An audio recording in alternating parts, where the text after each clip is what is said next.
filling out heartbeats and lands, eventually tap enough mana to the 3. I can't believe I'm blanking on the name. The 3RR 4/4 that shoots people from Champion's Block. Oh, Master Yamabuchi. Yeah, Kumano. He would just Kumano people to death. Right. That sounds like a fun deck to play. Well, it's horrible to play against. He actually would feel guilty. Like, he'd bring it out gunslinging for one game, and then he'd feel guilty because he made somebody sit through all of that, and then he'd put it away and, give them a pack just for losing. Oh, Galvanic Arc was also an Aaron's deck. That's another way that he can just eventually bring enough Galvanic Arcs into play off the Warp World to deal 3 to the face. Also, the other thing Galvanic Arc does is it deprives your opponent of permanents. Like, each trip through the cycle, your opponent's going down in permanents because you're arcing their stuff or killing their stuff with Kumano, and you're going up and making mana. It takes a while to win. It's one of those decks where, like, it only works 1 game in 5, and then it's ridiculous, and then you put it away because it wasn't fun to play against the second time. Let's play again. You'll see. Next time the deck's going to do it. Just give me one more game. He's not playing that today in the team finals against the high school champions? I don't think so. Yeah, I think he's playing Battle in that format. And so the Japanese... Mark just gave me the thumbs up. I think he is playing the Warp World deck in the finals. No, he's playing Battle. The sign for Mark was a giant 250-card deck sign. What the tournament we're talking about, the Japanese national high school team competition is culminating in a match against R&D. So the top Japanese high school team is going to be playing against Aaron Forsythe, Richard Garfield, and Mark Rosewater. Battling in an exhibition. That's pretty exciting. That'll be fun. It sounds like Mark's playing white-green and Richard's playing a red-white deck. Maybe we can see if we can get an update on that for people. Let them know if Richard still has his chops. So it looks like Did Richard ever have chops as a player? I think in 1995 he was really good at Seal deck. Maybe. I mean, I think even in 1992 he wasn't the best player, even though the game hadn't come out yet. So it looks like I think Shuhei just took a mulligan. Is that correct? That's the second one for him in the match. Yeah, he's looking at 6 cards here. Another quick update, by the way. Tomohiro Kaji has taken game 1 from Andre Coimbra. So that's another match where the Portuguese player was believed to be advantaged, but the Japanese player has said, no. This is our weekend.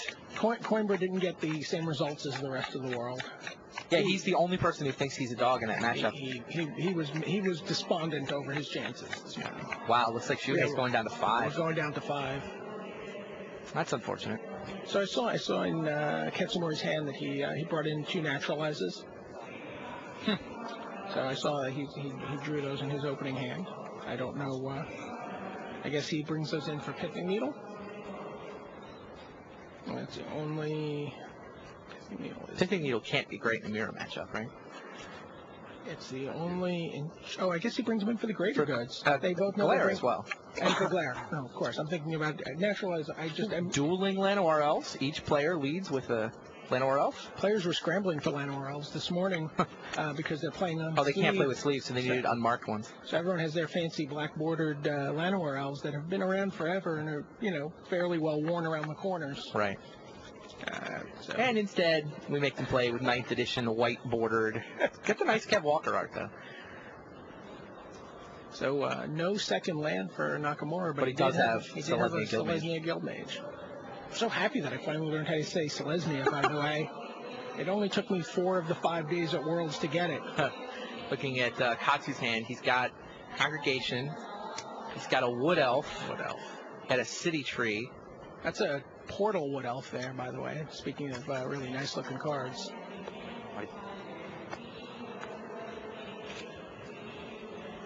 And since the Wood Elf can get any forest, it's allowed to get the dual lands. Right. Goes and gets the green-white dual land. Meanwhile, Shuhei plays a Jitte off his 2 mana. Attacks with the Guildmage. I have a hard time imagining that Nakamura is going to be able to come back from this start. He does have Jitte. I mean, if that survives. There's 2 naturalizes in Mori's hand. Oh, that should do it. So Katsu should wait, let Nakamura waste his mana equipping the Jitte, then blow it up, right? But he does not. Why not? I don't understand. I guess because he's going to play his Jitte this turn. That'll do it. And all right, then. Bounce his City Tree with Sanctuary gets in for one with the Wood Elf. It's always a good feeling when your Wood Elf can get in. Oh, Shuhei did draw a land. Is it a Temple Garden or a... I think it's Temple Garden. It looks like he's got Yosei, Seed Spark, and Llanowar Elf as the rest of his hand. So he's 1 mana off from being able to deal with that. Seed Spark's 4. Yeah, Seed Spark is 4. And if you use green mana to pay for it, he gets some tokens. He gets some tokens. Fits the deck pretty well. It's unfortunate, though. He's going to get hit by Jitte here. If he had a Naturalize, he would not get hit by the Jitte, but instead he will. He does have 2 Naturalizes in his sideboard. I'm sure he brought them in. Oh my goodness! Back table update. Akira Asahara takes another game. So is he just getting off early enduring ideals, and you can get an enduring. I'll try to get a report from you. Great guy, awesome deck builder, but this was supposed to be the Kryptonite matchup. Well, once we get he's up 2-0. Once we get to the sideboard games, Asahara does have 4 defense grids, and the 4 defense grids are pretty good against Marcio's deck. It should give Akira the time to set up his combo and his epic spell. Wow! And once he gets the epic spell, sure, you can counter a couple things along the way, but eventually it just is going to get the better of you. And he's got Zur's Weird, so. If Marcio gets off to a clumsy start, he's not going to see any good cards for the rest of the game. No, don't. Craziness. That's why they play the games. That's why they play the games. Now, Akira Asahara is. I would be very happy to see him do well. He's another player I've had the opportunity to watch. He always seems to be in the top 16. Yep. He always seems to be playing for the top 8 in the last round with a really interesting deck.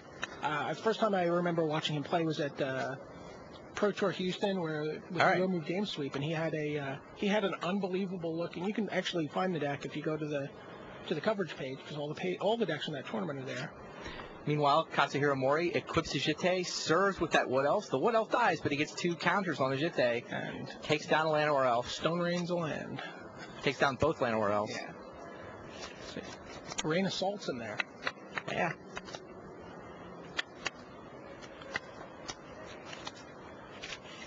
And Katsu plays Congregation at Dawn, and Shuhei just scoops him up. He has seen enough, and Katsuhiro Mori takes a 2-0 lead. We're going to be able to get a look at the Asahara match? Yeah, we're going to take our cameras and try to get a quick look in on Game 3 between Marcio Carvalho and Akira Asahara. Seeing a little more animation from Katsumori here now that he's up. Yeah, he's starting to get his confidence back. He was miserable about halfway through Friday. Like, Katsu, he put up a 5-1 on the first day, and then he ran the table on day 2. So he's sitting at 11-1. He wins the first round at Extended. All of a sudden, he only needs 4 points in 5 rounds. The magic potion wore off. And he picks up a draw, and then a loss, and then another loss, and then another loss, and he's just slumping in his chair, and he was miserable. I've never seen anybody happier to win a round than when he won round 18. He just collapsed out of just sheer relief, joy, exultation. He said he was crying. He said he was crying with joy when he won. He was nervous about it. Yeah, the day 3 wrap actually had some footage of him at the end of the match, and his teammates swarm him and start patting him on the back, and he's just got his head in his hands crying. Oh, it was great. It's too bad we don't get to see that feature match area for the top 8. That was certainly a lot of fun with the. The sort of faux tatami mats and nice Japanese style seating. Yeah, it was good times. Yeah, it's funny. I when I first went up onto it, I was treating it like a set. I wasn't necessarily thinking, but the Japanese were like, take off your shoes. They were very upset. It's tatami. You can't walk on tatami without shoes on. So it's pretty funny to see a feature match area, and then everyone's standing up there to watch the match, and there's just hundreds of pairs of shoes all around the table. All right. Well, there you get a look at the table between Akira Asahara and Marcio Carvalho. I believe that's a despondent Marcio Carvalho. Right. Is that Confiscate coming out of Akira Asahara's deck? It looks like Asahara has a defense grid here in Game 3. He's also, Carvalho is forced to Disrupting Shoal, pitching Taiga in order to prevent his Jushi apprentice from getting confiscated. He still has to pay 3 because of the defense grid. Wow. Yeah, Carvalho is despondent. He's just looking down at Asahara, looking sharp in his suit. Carvalho tries to draw a card with Jushi Apprentice. And now comes the second Jushi Apprentice. But again, he's tapped out again. If Asahara can come up with Enduring Ideal, this game should be over. Looks like Asahara's hand is Mana Leak, Telling Time, Land, and another Defense Grid. He's telling some time, land, and another Telling Time. He'll keep the Telling Time and put the land on the top and the bottom. I imagine he'll play the second Defense Grid this turn as well. Yeah, I would go second Telling Time first, which is what he does. I assume Defense Grid, Confiscate, and land. Oh, of course, the land that he put on top. So he's going to wind up with the Confiscate and the Defense Grid over the next 2 turns. Put the land on the bottom, I'm sure. Oh. Yeah, this was the card that Marcio was most worried about. Second Defense Grid in play against the Jushi control deck. You know, I asked Marcio about his chances, and he's like, well, it depends on whether or not he brings in the defense grids. All right, well, there's Azami for Carvalho. Wow. Let's take a look at Asahara's sideboard. I wonder if he had, do we have any suppression fields? There's Confiscate on Azami. Carvalho will draw a card as a response. And another. And another. And another, but Asahara winds up with Azami on his side of the board. How quickly can Carvalho win? I mean, he's getting card advantage, but his permission's been completely negated by those defense grids. Well, I think he's going to get an 8 Eyes into play this turn.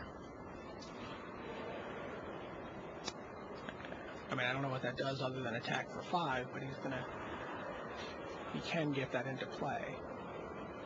Carvalho's actually really lucky he had Disrupting Shoal. Like, this game would have been practically over the turn we tuned in, but the Boomerang. Oh, Boomerang on Azami. Negates the Confiscate, gives him his Azami back. It's just a question of how quick can Carvalho win before Asahara finds his Enduring Ideal. Well, we know he doesn't have an Enduring Ideal from the Telling Time. Right. But he's going to sleight a hand. Looks like he kept the land and pushed the land there. Defense Grid number 3 hits the table. Sweet. And 4 cards a turn for Marcio, right?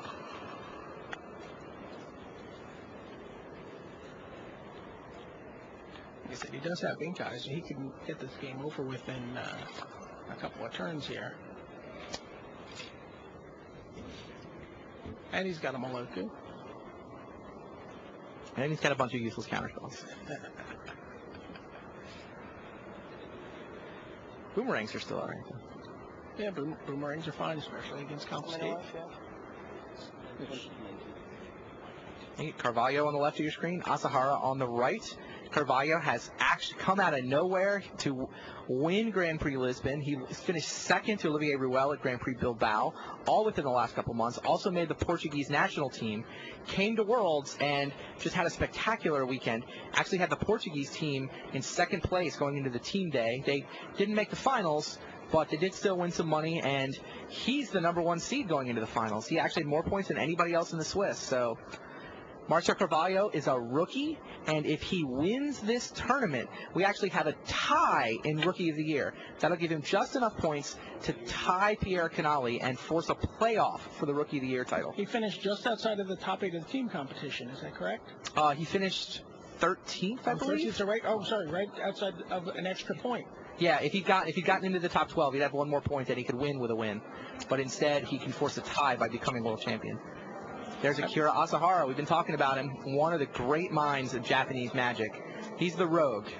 Hasn't put up the international results, but everybody wants to know what his latest concoction is. What's also interesting is all the other Japanese players had abandoned Balancing Kings and extended. But he ran it. He ran it. He felt comfortable with it, and it was good enough to get him into the top 8. It's true. He had built that deck for Los Angeles, and a lot of the Japanese players played it, and they were very unhappy with it. All right, Carvalho attacking with Ink Eyes and starting to attack with his Jushi Apprentices as well. He knows he's just got to deal damage quickly.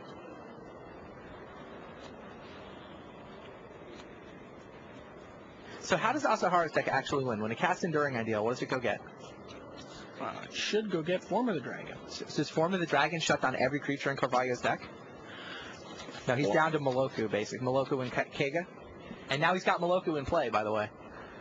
So Moloku not shut down by Form of the Dragon. I don't believe Asahara can win from this position. Because even if he gets Enduring Ideal, those forms are not good enough. Yep. So Marcio Carvalho picks up a game. He's still got to win 2 more, though.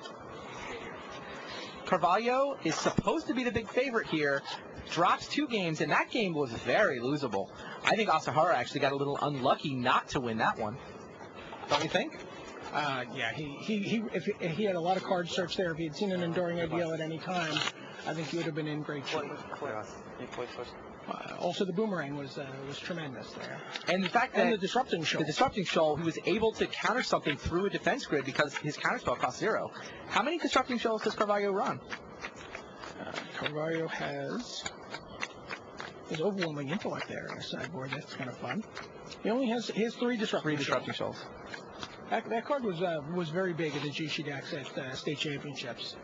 It's that was a card that people had sort of dismissed early on as being unplayable. What's the odds you're going to have? Right. The right casting cost card in your hand, but with the draw, Jushi is what really made that deck viable. Made that card viable because you're drawing so many cards with the Jushi that and you just have enough threat diversity and casting cost diversity in your deck that you can generally deal with the spells you need to deal with, and a lot of times the spells you need to deal with are the same spells in your deck. So, Cranial Extraction, you can pitch your own Cranial Extraction to Disrupt and Shoal it. Yeah.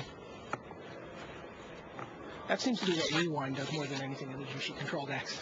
Counter a Rewind? Counter Cranial Extraction by pitching it to Disrupting Shoal. Ah. So looking back over at the... yeah, we've still got our overhead view on the Katsuhiro Mori Shuhei Nakamura match. Mori has a Jitte in play. It's been in play for a while. The board was clear of creatures on both sides, however, until Mori just summoned a Yosei. Seems to... Oh, there's Wrath of God. And that's going to tap Shuhei out. Yeah, Shuhei forced to tap himself out. And Shuhei also has a Jitte, so the Jitte can float. Right. And that board is even. He floated 2 mana in response to the Yosei ability with 1 Selesnya Sanctuary, and then he played a Vigadashi City Tree. City Tree, all right. Kodama of the North Tree comes down for Katsu. I don't know what the life total is. Yeah, I don't either. There's another City Tree. Now we're doing radio play-by-play. You guys watch Akira Asahara shuffle. Keep you informed. Nakamura's at 16. Sounds like a couple locks on Higher Rocks may or may not get to play in that game. Sure. And Mori's trying to decide what to do to follow up. He's just attacked with his North Tree and has plenty of mana available to him.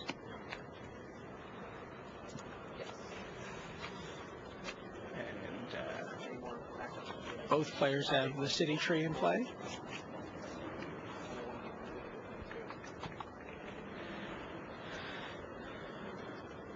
All right. Well, there is Akira Asahara's hand. He has the Enduring Ideal. Does he have? He's got a couple of missile lands. Like. Really? Yeah. Well, Carvalho's hand is land, Ink Eyes. No, it was miserable. Seemed pretty miserable. Yeah, but land and Ink Eyes is not what he wants in this matchup. It didn't even look like he was playing the blue deck looking at that hand. He took the Forbidden Peak. He looked at the top of his deck after the mulligan to find out whether the mulligan was right or not.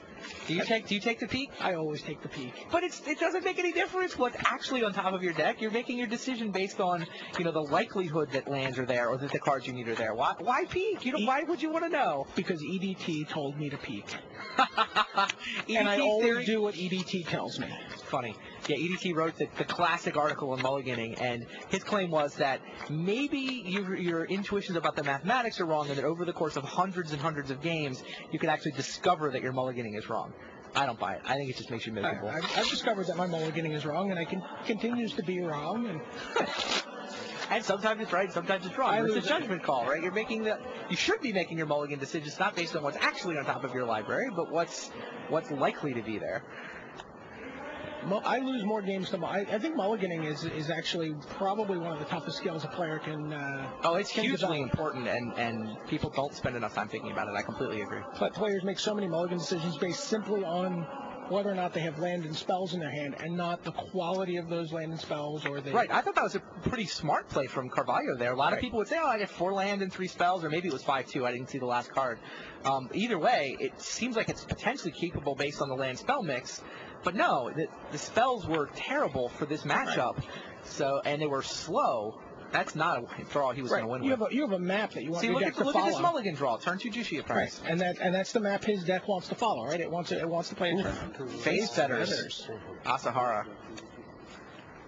Had a Signet on turn 2, so he's able to play turn 3 Faith Fetters, and Jushi never got to draw a card. Signets were a card people were scrambling for before the tournament also. Yeah, there's Carvalho's hand. He's got a Persecute. He's got a Pithing Needle. Looks like a Disrupting